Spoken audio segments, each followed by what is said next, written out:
با درود به برادران و خواهران عزیز ایران دوست، من برگشتم.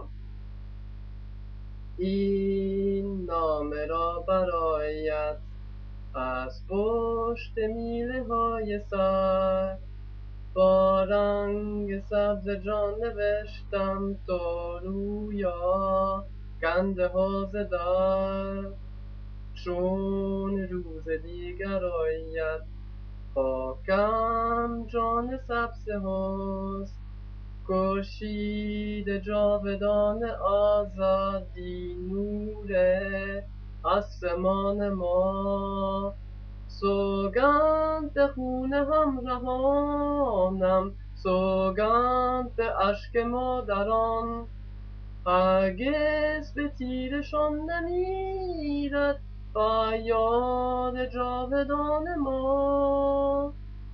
دل تنگ با تو بودن با ناله های شب پریب، تنها گناه ما سکوت سبزی بود، دل جواب کی؟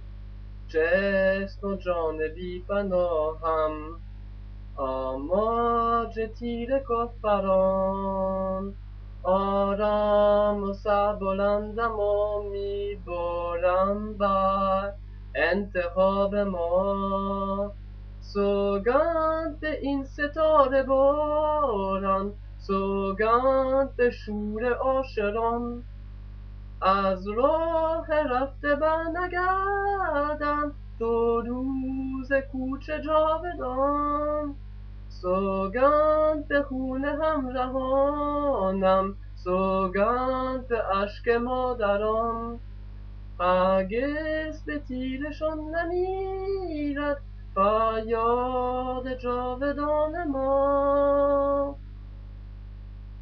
من فکرمون به شماست، ولتون نمی کنیم.